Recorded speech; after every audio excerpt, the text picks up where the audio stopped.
everybody. We got a great one today. You know, For a Change. Author Joe Conason on his new book, The Longest Con, How Grifters, Swindlers, and Frauds Hijacked American Conservatism. It traces how the modern right-wing movement, Donald Trump very much included, always had its roots in corruption. Conason traces how right-wing grifters exploited Americans' fears of communism. It's no coincidence that the first chapter of the book is about Roy Cohn, Donald Trump's mentor, who taught Trump how to rip off people, from contractors for his buildings and casinos, to contributors to the Trump Foundation, to students at Trump University, and then used the presidency to pocket huge sums of money. It's a story that starts in the early 50s with Cohn and continues through the decades from anti-communist evangelicals to crooked right-wing politicos like Roger Stone and Paul Manafort, from Jerry Falwell producing videos accusing the Clintons of drug dealing and murder, to Pat Robertson's faith healing. There's a woman in Ohio who's just been cured of her diverticulitis. Praise the Lord. And back to Trump and his various pyramid schemes, to how he and his family profiteered off his presidency and his $250 million of fundraising off his bogus election fraud claims, which he basically pocketed for his personal legal bills. Meanwhile, back on the 2024 campaign trail, I brought this up last week. There's this thing where Trump claimed that in some Democratic-run states, not only do they allow abortion up to 9 months, according to him, but also allow parents to have their newborn executed. Well, a few days ago, Trump identified one of those states. At the same time, the Democrats are radical because the 9 months is just a ridiculous situation where you can do an abortion in the 9th month. And, you know, some of the states like Minnesota and other states have it where you could actually execute the baby after birth. I wonder why he picked Minnesota. Weird. Now, you, of course, know that no states allow parents to murder their newborn. Nor does D.C., nor do any of the territories. No executing newborns anywhere in America, it turns out. Now, also, Trump's running mate, J.D. Vance, continues to have some of his problematic quotes resurface regarding childless women. You'll remember his childless cat ladies comment from his 2022 Senate campaign when he said, "We're effectively run in this country via the Democrats, via our corporate oligarchs, by a bunch of childless cat ladies who are miserable at their own lives and the choices that they've made, and so they want to make the rest of the country miserable too." If you look at Kamala Harris, Pete Buttigieg, AOC, the entire future of the Democrats is controlled by people without children. Can't play that enough.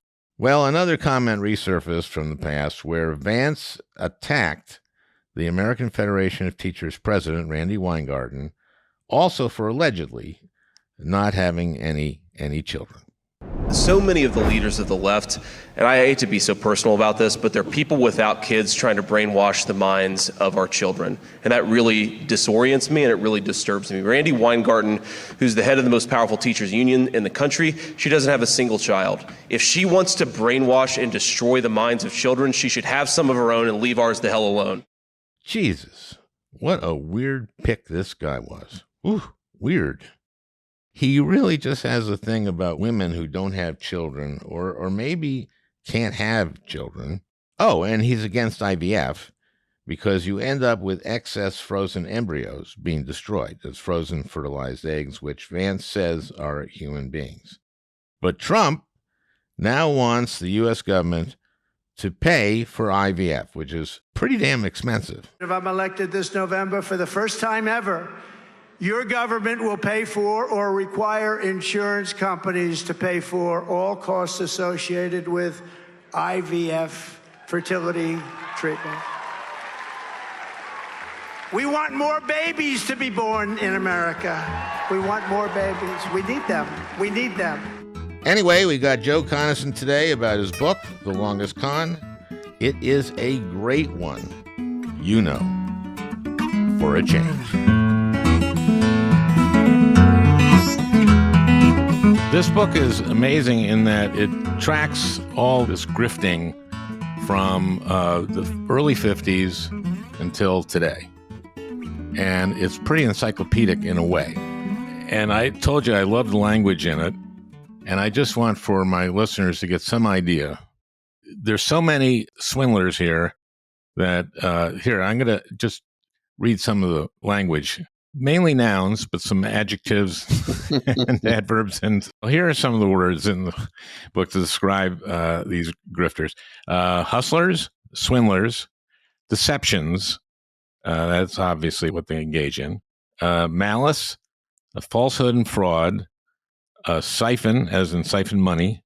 Money grubbing, grasping. Cynical henchman. Gambit, dodgy. Stooges, greasing, scamming, corrupt pelf. What does pelf mean? Pelf is like loot. It's sort of a slightly archaic word for loot. Dubious, Yeah. Skimmers, cheaters, sleaze, rapacious, phonies, hucksterism, disreputable, orgy of venality. Yes, well, you have to try to get sex in the book somehow. Like-minded crooks, grease, grasping. I'm not close to done. Trickery, fraud, malfeasance. Then there's grubby. Yes. There are smooth assurances given to idiots. Scammy, endless chiseling of. True. Miscreants. Did I do that before? No, Grimy. no. Cronies. Yeah. That's amazing when I get down to cronies and I hadn't done it yet. Ignominious, toxic, amoral mentors. That's Roy Cohn. Yes. And rapacious. There, I'm ending on rapacious. Yes. The thing is, having read the book, you know, it's jam-packed with bad people. I think I was trying to. And it's action-packed with their bad acts. So this is from the McCarthy era all the way till today. Yes. And by the way, you said encyclopedic, and the truth is, it is kind of, except there's so much of it that you can't get it all in one book. So there are people who should be in this book, you could say, and they aren't for one reason or another. Like, there's not enough of Rudy Giuliani in it for my taste, frankly. So there are a lot of them. You can't really get everybody, but as many as there are, you have to have a lot of words to describe them, because if not, you're going to end up with the same few words over and over again. You're going to have kind of a bad book, and you're going to drive yourself crazy. So it meant many trips to the thesaurus, the online thesauri that are available to try to create some literary variety in the book. And I'm glad you appreciated that. Well, I have a synonym finder. That's my book. Oh, there you go. That I use, which is very useful. Yeah, you might want to send that to me for the next one. Yeah. Okay, well, let's start with one of these grifters, and Roy Cohn certainly is a good place to start. Yes, he's now a world historical figure. Before he was just kind of just a famous bad guy, but now as Trump's mentor, as I think lots of people know, he's had an influence on world history that's very malignant, and that was why I started the book with him. Con games and scams and misconduct of various kinds are pretty common throughout history, and you could have started a book about this in American politics at almost any point. But there is a point where it kind of takes over American conservatism, or starts to, and I thought it was a great sort of conceit because of Trump, because I knew the book was going to end up with a lot about Trump, to start with Trump's mentor. And so the first chapter is called The Role Model, and it's about Roy. Where you start the book is where Cohn and a friend are on an assignment from Joe McCarthy to find communist literature in Europe. Yes, so European capitals. Yeah, so the book starts with Roy Cohn when he's working for Senator Joe McCarthy. He really manipulated McCarthy a lot to get what he wanted out of the McCarthy committee. And one thing he wanted was for McCarthy to hire a young man named David Schein, who I believe Roy probably had a crush on. He's really a dumb guy, but good looking. And Roy got McCarthy to hire him. And then they went off on a trip to Europe together, ostensibly to uncover communist literature that was being somehow put into the libraries in Europe of the United States Information Service, because after the war, we were providing, literature to people in sort of cities overseas that had their libraries blown up, or in any case, they needed literature, and it was part of America's propaganda effort, I guess you could say, to promote democracy in Europe after the war. Anyway, Sure. we were sending books over there, and Roy and various other people decided, well, they must be communist books because it was a Democratic administration, and we're going to root this out. And of course, there were no communist books, but they went over there and they went from one luxury hotel to another. No, they were going to these capitals in Europe, Correct. right? To Paris. They went to London. They went to Berlin. They went to Rome. They had a blast, okay? And they spent a few weeks doing this, rousting the embassy personnel, for these early morning meetings where they wouldn't actually show up themselves. I mean, it was a disgrace. Julia Child actually talked about it because her husband was in the Foreign Service and was working in an American embassy in France at the time. And she experienced this, one of Roy's visits over there. And it was just a ripoff. And he went on to many other ripoffs and scams. He was eventually, I'm sure disbarred in New York before he died. Right at the end of his life, Yes. right? But I thought, here's a funny little scam. Here's a funny little ripoff we could start the book with. It sort of epitomizes what this is about, which is under false pretenses, which excite people's paranoia and fear, you can go in and steal, basically. You can either get people to send you money or you can take money from the government. Roy was a model for that. The other reason that I talk about him is he not only was a mentor to Trump, but he sort of shows how the conservative movement began to degenerate morally at a very early point. Because not only was he kind of a crook and a con man who never paid his bills, never paid his taxes, ripped off his clients, and eventually, after a long time, got in trouble for all that, was indicted by the government 3 times and escaped conviction. He was nevertheless, in spite of all of that, the sort of poobahs of the right, the big names on the right, still welcomed him into their salons. He never suffered any sanction for being the kind of creep that he was. And so people like Bill Buckley and William Safire of the New York Times, the really great conservative dignitaries of that era, all called him a friend, and they celebrated him, and they made sport of the fact that he was getting away with everything. And what did he do for Trump? Because you say he became a mentor to Trump.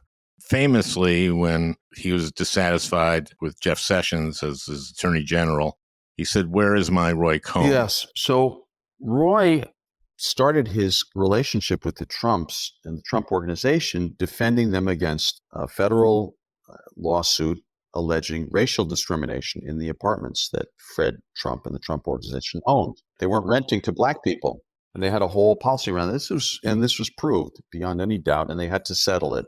But that's when Roy and Donald first became friendly, and Roy took a big liking to Donald, who was actually quite a good-looking young man at the time, I would add, and became his mentor. Donald was from Queens, New York, didn't know people in society in Manhattan, but really wanted to be part of that world and to move into Manhattan. And Roy was a great guide for all of that because Roy had all kinds of connections to the tabloid press in Manhattan and to the world of publishing, the world of media. This is exactly what Donald wanted. Donald wanted to be famous. Did Donald want to be in the tabloids? And yeah, he wanted to be famous. Who would represent him when he needed to get something to the tabloids? Well, they had real press agents, Al, but I know what you're alluding to. He had his alter ego, which was he used the name John Barron. That's right. He would call up the tabloid columnists, including my friend Susan Mulcahy, who ran Page 6 at the time in the New York Post, and plant stories about himself. This is the kind of thing that Trump did throughout his life. I mean, there came the point that I talk about later in the book when he used the Trump Foundation secretly to bid up the price on a portrait of himself that was in a charity auction in East Hampton. Right. So he could say it was the highest It was the item. highest bid was on his picture, his portrait. Right. So, Portrait, right. But that was done, with under a fake identity. And the foundation was later found to be a fraudulent. Yeah, they had to shut it down. Letitia James, the New York AG, I believe, forced them to shut it down and pay damages to the charities that they had never sent money to. And Trump University also. Trump University even bigger, had to close down. They had to pay $25 million in damages eventually. Yeah. Let's get off of Trump for the moment and Cohn and move on to the Christian Crusaders. Oh, yeah. The Christian Anti-Communism Crusade. Yeah, Frederick Schwartz. Dr. Fred Schwartz. Yes. He was an actual physician, too. So when you call him Dr. Schwartz, it's not like some of the other quote-unquote doctors in the book who got their title from a diploma mill somewhere. No, Fred Schwartz was an actual physician who then switched to becoming a professional anti-communist, which is what J. Edgar Hoover called him. Well, he not was. in a complimentary very way. Successful. Yes, he was extremely successful. He made what would now be millions of dollars going around lecturing people about the dangers of communism, which he vastly exaggerated. Now, when is this? What period this is are we talking late about? 50s to early 60s, yeah. In 1961, this is what struck me to give me an idea of how big he was. He had a Hollywood Bowl TV special sponsored by Schick, Razors, and Technicolor, the movie people make films. Yeah. And he had stars like Dale Evans and John Wayne and Ronald Reagan. So this guy was huge, and all this was just Christian anti-communism. His whole thing was to terrify people into believing that communism was imminently going to take over, that it had infiltrated, all of our important institutions, and the only thing you could do about it was really to give him money. Here's the solution, folks. Right. So it was so obnoxious and so scammy that even J. Edgar Hoover, who was not the man of the greatest integrity, to say the least, found this appalling. And they actually collected, massive files on people like Fred Schwartz, because they believed rightly that to the extent that America faced an actual communist threat in the 50s and 60s, which, there was definitely conflict with the communist world, these people were actually a hindrance to doing anything constructive about that. Well, Billy James Hargis was one of them, too, right? Billy James, he was a preacher, although he was the guy I was referring to from the diploma mill. He had gotten his degree from a fake divinity institute based in Puerto Rico that had been founded by a Nazi, in fact, from Kansas. That's sort of beside the point. He got into this grift as well. Billy James Hargis made a lot of money at this. He had a Greyhound bus that he had outfitted with a whole kitchen and a dining room and mustard-colored carpeting and, orange leather banquettes, and traveled around the country in this giving speeches. And meanwhile, he'd be sending out direct mail, and he was kind of a pioneer of the direct mail scam. Well, Viguerie was part of his team. Richard right? Viguerie, who kind of became the king of direct mail a bit later, not too long after that, was operating that business for Billy James Hargis. Now, just for everybody, direct mail is when you get something from a group in the mail asking for. Yes, fundraising letters, which was how it used to be done for the most part. It still is done a bit, but now it's mostly on email. But yes, so direct mail was in those days in its infancy. And now we're talking about the early 60s, 50s, early 60s. But, so Viguerie. Richard Viguerie? Yeah. So Viguerie was a young guy. He was a young lawyer from Texas, very right-wing. He loved McCarthy. He hated the NAACP, etc. But he had this flash of insight, which was that after the Goldwater campaign in 1964, Goldwater lost all but the handful of Confederate states. He got kind of wiped out in a landslide in 1964. But what he had done, he had gotten contributions from conservatives all over America, very right-wing people, and you had to file their names, right, with the clerk of the House. In those days, this is before the Federal Election Commission existed. So with the clerk of the House of The Representatives. clerk of the House of Representatives had the list of names in his files, and Richard Viguerie sent a bunch of women stenographers up there to write down all the names. He said, this is the greatest list. He had operated some of this with other lists, and the lists weren't very good, or they weren't very big. And suddenly there was this list of millions of people who had given to Goldwater. So he had them write those names down, and he got almost all of them before the clerk of the House realized what he was doing and tried to stop him. They put them on magnetic tape, which was the technology of that time, and they would be able to then mail out millions of letters to these people, asking them for money. And Viguerie became an enormous force on the right because he kind of had a monopoly on the fundraising, the gold mine, really, of these names. Let's move on to other preachers. Jim Baker, Jerry Falwell, and help they got from people like Roger Stone.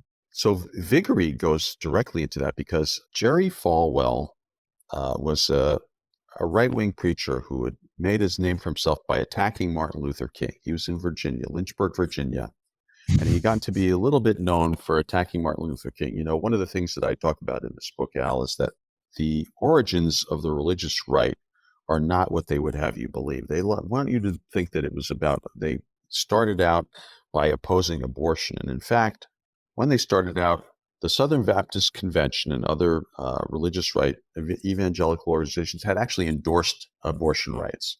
What they were really upset about was the fact that the federal government was suing them over their use of religious exemptions to start segregated schools in the South. And Falwell had what was called a Christian academy in Lynchburg. And they were very angry that the Justice Department was scrutinizing that. So the evangelical movement began to become more political. And Viguerie realized that this was yet another source of names of people who could be induced to give money to a cause. And he went to Falwell and said, we think that we could organize the evangelical parishioners into a right-wing political group. Falwell sort of didn't believe him because at that time evangelicals were not very political. So they actually did a poll. Viguerie and Falwell together paid for a poll, and the poll showed that in fact there was a constituency on the right among religious people. So that's how the moral majority started. It started out as a fundraising tactic. That was Falwell's group. That was Falwell's group. Falwell became the chairman or president of the Moral Majority, which was the biggest religious right group in the 70s. Now we're in the 70s. And became a force that helped to elect Ronald Reagan in 1980 and elect a bunch of right-wing senators. This was Viguerie's fundraising. And Falwell, as I say in the book, he actually used the moral majority a lot to raise money for himself, his church, what became Liberty University eventually. This became a grift for him. I remember Falwell, now this is moving on to the Clinton era, putting out these videos. Oh, yes. The Circle of Power. Yes. Right. Scurrilous videos about the Clintons that claimed that they were involved in everything from dozens of murders to cocaine smuggling, a big cocaine smuggling ring in the South that they supposedly headed. And this wasn't true, was it? It actually was not true. None of it was true. And that they had completely corrupted the government of Arkansas and stolen millions of dollars, blah. It just one thing after another. It was all made up. But they made videos, and they had people come on the videos and say these various things about the Clintons, various people in Arkansas. Then they would sell these videos because that was, again, the technology of the time. You would mail a video to somebody. So somebody would send you in 1995, and you would send them this Circle of Power video, and they sold a lot of them. They made millions of dollars. Falwell and the guy who produced them, whose name was Pat Matriciana, they were so mendacious that, to use one of those words, that that the Republican newspaper in Little Rock denounced Falwell, and Falwell was disinvited from speaking in some churches in Arkansas because he's telling lies about Arkansas folks, and we don't like that. But it didn't matter. He was, they did very well off of those. And I wrote a book earlier that discussed some of this called The Hunting of the President. And we made it into a documentary film later. And I remember going to Lynchburg to interview Falwell for that film because surprisingly to me, he agreed to talk to us about it. And he had no regrets about this at all. I mean, I confronted him about the fact that it was full of lies, and it didn't matter. He didn't care. It was in the past. He'd done it. You know why? Because he was mendacious. He was mendacious. He was extremely mendacious. By the way, violates one of the 10 commandments that they want to post in the schools, which is thou shalt not bear false witness against thy neighbor, which he did many, many times, and it's on tape. And now he's gone to his reward, wherever that may be. But he was a pioneer of, along with Vigory, of fleecing religious people who I assume are sincere in their faith out of money by persuading them that the forces of, Satan were about to take over America. And the only way to stop them, again, was to send money. Send money. Also, now there were prosperity gospel. Oh, well, see, yes, that's a whole other category. In fact, Falwell, it's very funny because there came a point in Falwell's career when he tried to take over the Jim Baker and Tammy Faye Baker empire, which included an amusement park and all kinds of other Praise things. The Lord. Praise right? the Lord. It was also known as Pass the Loot. They got in trouble, and they were that Jim Baker went to prison. Falwell tried to take over their empire. And the reason he gave for his determination to do that was that Jim Baker was a prosperity gospel preacher, and Falwell considered that heresy. Why? Because the prosperity gospel, also sometimes called the word of faith, is a sort of non-denominational, it's not a sect exactly, but it's a type of Christianity, I guess, where if you have enough faith, if the preacher blesses you, you will be wealthy and you'll be healthy. And all these things will just come to you through prayer and tithing. And tithing is when you give to the church, and particularly to that preacher who's blessing you. So Falwell considered this a heresy, and he was right. It is widely considered a heresy by real Christians, but it's very big now. There are many of these preachers, including the ones who love Trump the best. Paula White, if you go online, you'll find these people, and they're all in my book. Kenneth Copeland, Benny Hinn, people who have made millions of dollars, Al, by getting people to send them money in the belief that if they send money, they will themselves become rich or be blessed, and their health problems will go away. It's a cruel, cruel thing. What was Pat Robertson's show? The 700 Club. There is a woman in Ohio who's just been cured of her diverticulitis. Praise the Lord. And you think like, there are probably a lot of women watching the show who have diverticulitis. They hear that and they think it's been cured. Right. And so they eat a bowl of nuts. Yeah, and that's it for them. Goodbye. Yeah, no. So that was irresponsible, I thought. Yeah, it was very irresponsible. Pat, of course, had his own scams and cons that I go into in the book as well. Pat, who ran something called the Christian Coalition for a while in the Bush era with Ralph Reed, another crook and con man. Let's go into Ralph Reed's. Ralph Reed is fun. So Ralph Reed becomes famous as the sort of the operative of Pat Robertson in founding the Christian Coalition. He was a young political operative from Georgia who built the Christian Coalition, and they did an amazing job. They built actually a big organization there. But then Ralph left the Christian Coalition. The Christian Coalition kind of faded away after Pat tried to run for president in 1988. And Ralph becomes a lobbyist in Washington. He decides to cash in on his political connections and become a lobbyist.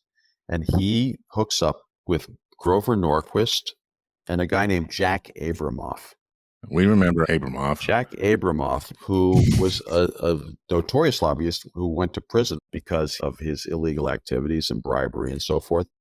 they used Ralph Reed to exploit his reputation as a religious figure, religious leader, to help advance the interests of their casino clients, which is, of course, sort of the opposite of what a religious leader is supposed to do. These are and the one in particular was a American Indian.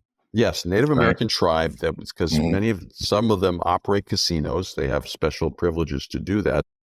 So Abramoff represented a tribe that wanted to stop another tribe from opening a casino. They don't want competition from other casinos. Right. And they're paying him millions of dollars, many millions of dollars. He has a bunch of these tribes who are hiring him as their casino lobbyist. And he was actually known as Casino Jack for a while before he went to jail.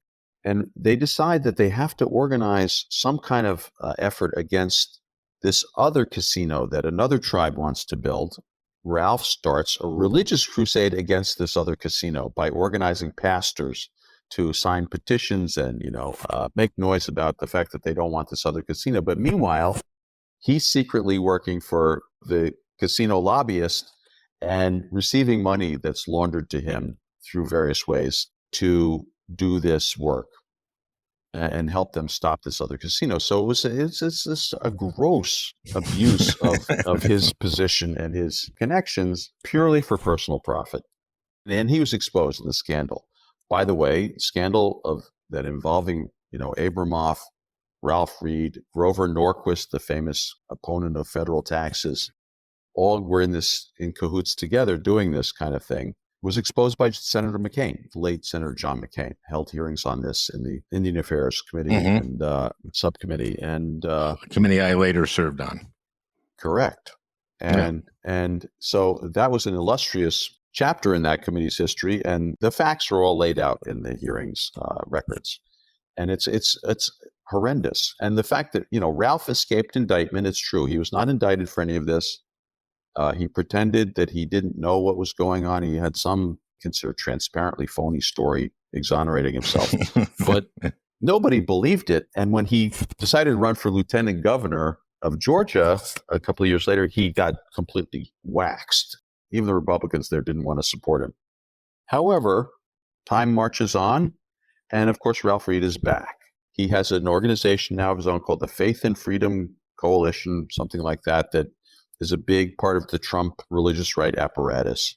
Because, of course, someone like Ralph Reed, a completely, soulless scam artist like him, loves Trump and he always was on the Trump wagon because these are people.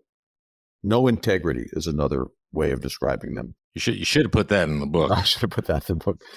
Now, here's something I want to get into is the Tea Party. When the Tea Party starts, there's all these different Tea Party organizations that are kind of competing with each other. There's the Tea Party Express. There are at least 4 of them. And what happened was, so you know how the Tea Party phenomenon began. It was when a guy named John Santelli, who was on the stock exchange. Yes, he was a stock exchange reporter for CNBC, and he started ranting about how, recovery program under first President Bush and then President Obama was, a ripoff of something. He didn't like it, and they were going to have a tea party to protest. All the capitalists, all the really good right-wing people. There was a surge of interest in that, and immediately various of these political operatives descended on it to monetize and start Tea Party organizations that would, again, use lists and mail people and tell them, you can support the Tea Party, which is going to restore America and overthrow Barack Obama and bring back the good old days if you send us money. But the problem was there were several of them that got into this business at the same time. And so there was competition. It became kind of really cutthroat. I describe in the book. Some of it's pretty funny what they were doing to each other. But, it was all about ripping off money. And the people, naive people who got involved with any of these groups pretty quickly found out that the leaders of these organizations were in it for themselves. They were in it to skim as much money as they could. And they weren't really doing anything political. And this goes all the way up to the top, meaning Sarah Palin, who was a kind of icon of the Tea Party movement, as you probably recall. And she became an enormous grifter and was raking in millions of dollars after the 2008 campaign. mostly by pretending that she was going to run for president. Let's go back to Trump. The Tea Party leads to Trump. Well, The Art of the Deal is his big number one bestseller, right? And Tony Schwartz wrote that and wrote every word of it. That's correct. Without really any input from Trump to speak of. Tony now says it was fictional. It's a work of fiction describing the rise of a young real estate entrepreneur of great fortitude and genius and all of that. But that person doesn't exist and never did. But in the minds of the public, that book was a huge bestseller. They actually put on a fake presidential campaign to promote the book, and it sold massively. It's one of the best-selling business books of all time. But what it did, and if you talk to real Trump biographers about it, they call it the founding myth. This was the myth of Donald Trump as this great, brilliant businessman that was established in that book. Well, a lot of people have ghostwriters, but this was just 100% fiction. It was. I mean, the publisher of Random House at the time, who published it, Howard Kaminsky, said Trump didn't even write us a postcard. I mean, he's like, there was nothing by Trump in that book at all. And the next thing it led to his success was The Apprentice. That's right.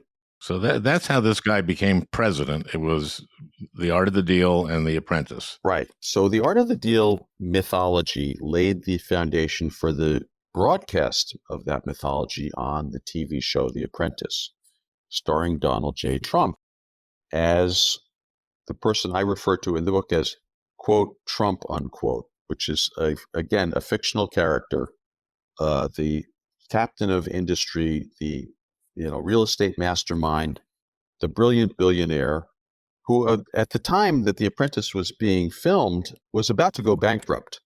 It was a complete fabrication of a persona, again, who did not exist. But it's an entertainment. It's an entertainment. Yes, it's reality TV, as they call it, which is a real misnomer because, of course, it's the opposite of reality. But yes, they created this fiction. But the problem with it was, Al, the line between news and reality TV it's very thin. It doesn't really exist for most people. People in the media, like you and me, understand the difference. There are some people in the media who don't care about the difference, but we know that there's a difference.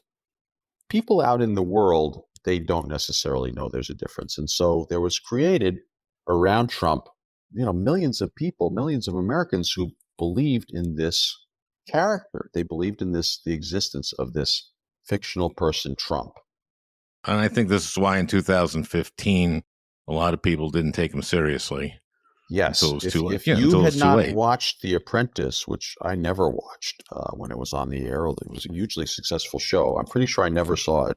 But if you had watched it enough, you would understand why Trump was a formidable contender in the Republican primary, where there were a lot of low information voters who, wouldn't have any reason to understand that this was fiction. And by the way, even lots of other people did not know that this was a fake until years later, when the people who produced that show came out and basically said, we had to make up every episode and it was all fake.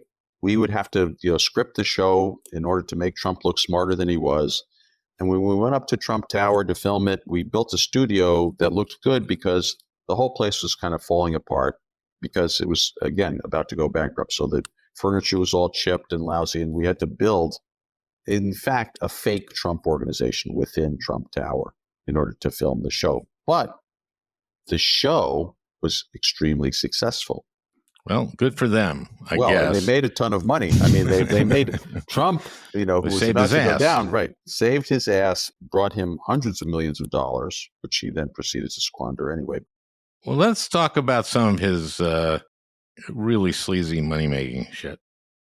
The MLMs. Explain what an MLM is. So one result of the success of The Apprentice was that there's a whole group of credulous people out there, a very large group, millions of people, who believe that Trump knows the secrets of life. He knows the secrets of making money. He knows the secrets of everything. He's super rich. He lives this fantastic lifestyle. And it's because he knows things that the rest of us don't know. And this became an opportunity for him. Their belief became a huge opportunity for him to scam them out of money by selling them things and selling them the idea that they could be like him. So that's what Trump University was. Trump University, which you mentioned earlier, was called a real estate seminar scam. It's not the only one, but it was one of the bigger ones. And you convince people that you're going to show them the secrets of how to make money in real estate if they will give you, $5,000, $10,000, $35,000 to enroll in the courses where somebody's going to teach them how Donald Trump did it. Donald Trump, although he would initially claim that he had designed these courses and approved them and picked all the teachers and so on, actually had nothing to do with it. The closest he came to any of these courses was a cardboard cutout figure of himself that they would set up. They had promised him they'd get a picture with him. They get a picture and with they him. got a cardboard cutout. Right, with a smirking cardboard cutout, as I note, with a smirk for a good reason. So that was one scam that came in the wake of The Apprentice, because he was no longer actually in the real estate business in the sense of building things anymore. The reason being, having gone bankrupt, he could not get any bank loans to build anything anymore. So he couldn't do that anymore and hadn't been able to do that for a long time. But these scammy businesses like Trump University and like the multi-level marketing, which you mentioned before. Multi-level marketing, one of the funny things I think he did was a thing where you sold video phones. Yes. And explain what a multi-level marketing company is.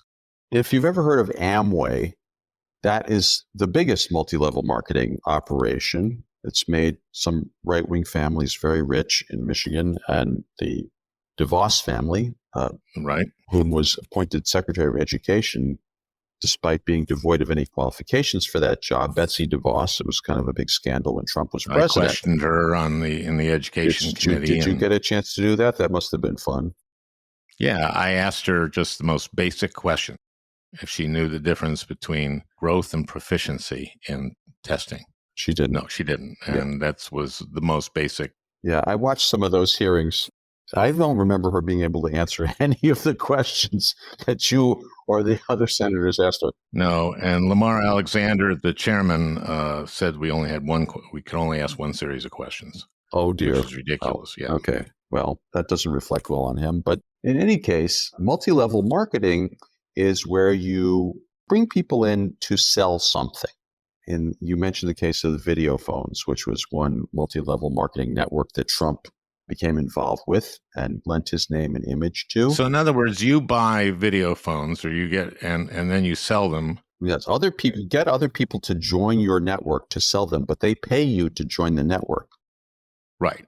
That's why it's called like a pyramid scheme. It's a pyramid scheme. They pay you, or they pay someone else who pays you to join your network, and it becomes a pyramid. And in order to get their money back, they have to then go and sell a bunch of phones or recruit a bunch of other people to sell the phones or whatever it is you're selling. Right. And Trump had two of these. He had one that was selling phones and internet access and some other products, none of which worked. I mean, the phones that they were selling could only call other phones of the same kind. So they were a complete ripoff. And he also had one that was doing vitamins. And I love the vitamins one because the vitamins scam also included a urinalysis test that was part of what you sold to people, so they could test their urine to see if how they were doing on their vitamin regimen. And of course, none of it had any health benefits whatsoever. But you would recruit people. And of course, Trump, in these operations, he would get paid up front.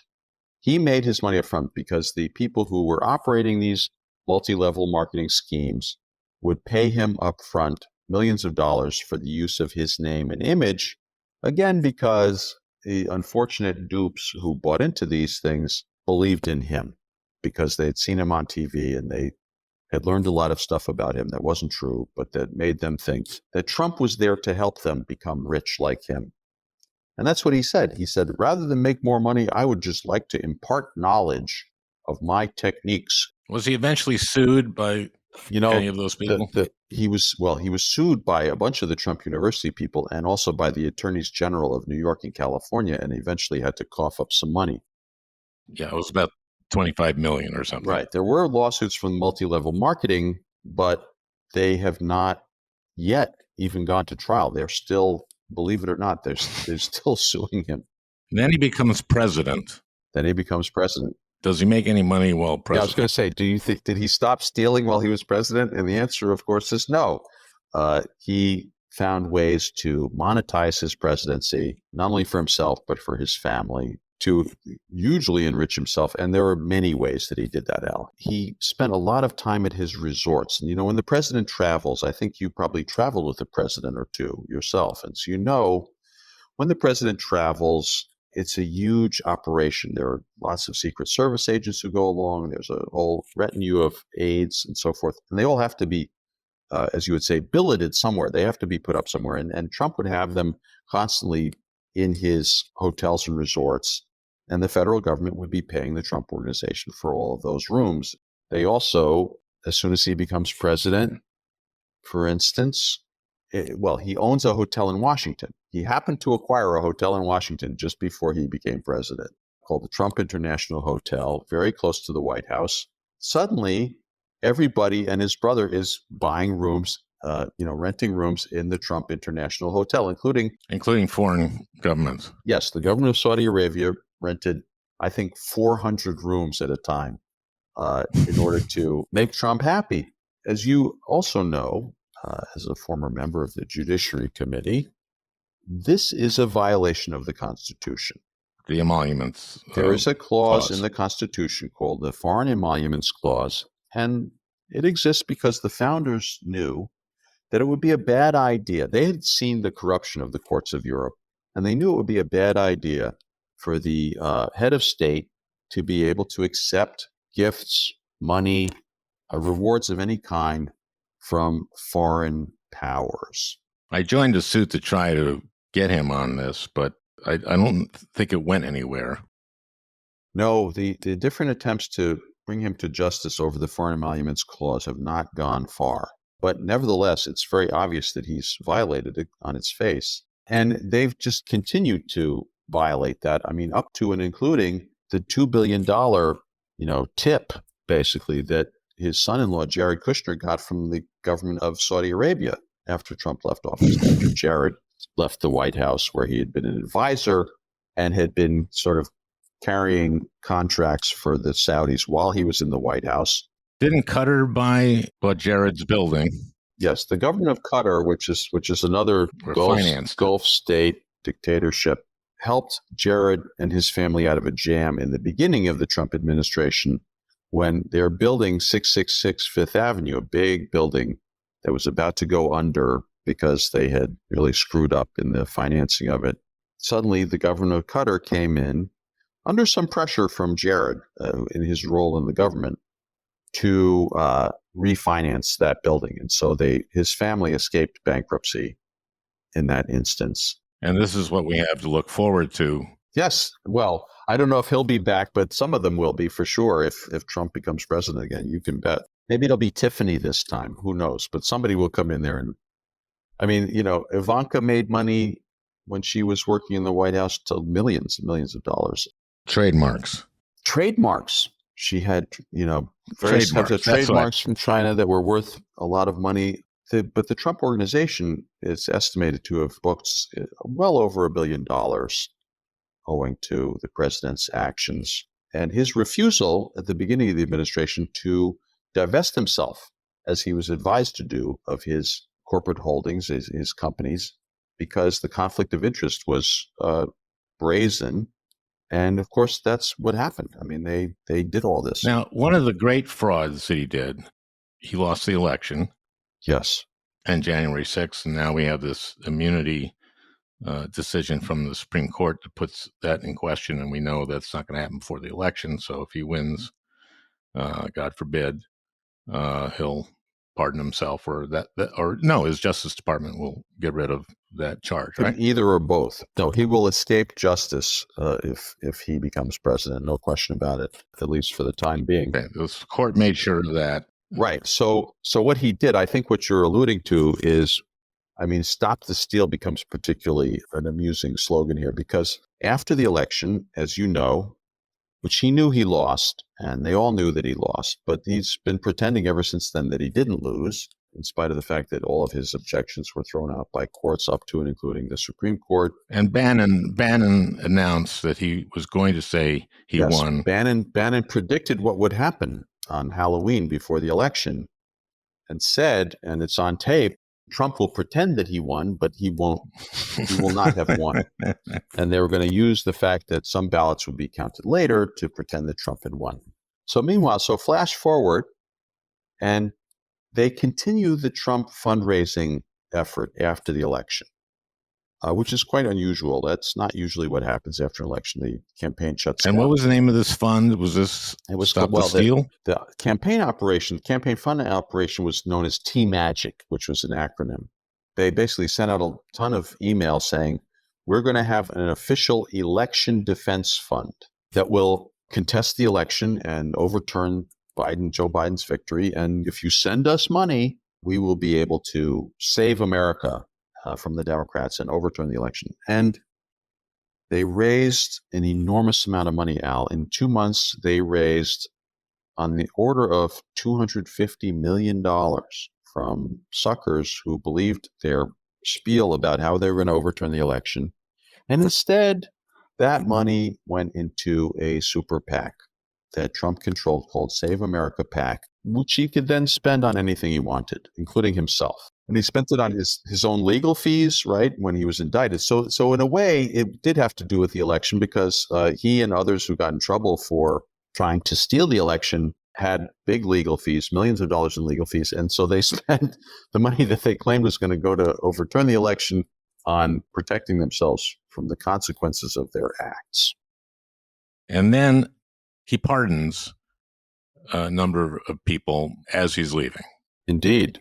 Including Bannon. Including his advisor, Steve Bannon, that now the most famous American fascist in the world, got involved in his own little scam and grift, which is a very amusing one called We Build the Wall. Yeah, this is quite ironic because they didn't actually use the money to build the wall, right? They built a very small section of wall, but mostly they took the money and spent it on themselves, even though they had pledged very publicly, Bannon and his partners in this scheme, that they wouldn't take a cent. That they wouldn't take a cent. All the money was going to go towards the cause. And of course, this is the pattern that I've been talking about all along, that we trace in this book, where this happens over and over again. They tell you, the poor sucker, that all the money is going to go to the cause. And in fact, they're siphoning off millions. So in this case, Bannon and his co-conspirators were spending money on their expense accounts, their credit card bills, cars. They bought a fancy boat. They bought all kinds of stuff. Bannon was spending money on fancy hotels and big restaurant bills and so forth. This is what they did, and they were caught and indicted by the federal government. By the way, while Trump was still president, the indictment came down in August 2020. Bannon was indicted along with these three other guys. And the three other guys, two of them pled guilty, and one of them went to trial and was convicted. Bannon was pardoned. Trump pardoned him. It was one of his last acts as president. Lots of people, even in the White House, thought it was a bad idea because it was such an obvious act. Ironically, now Bannon is in prison.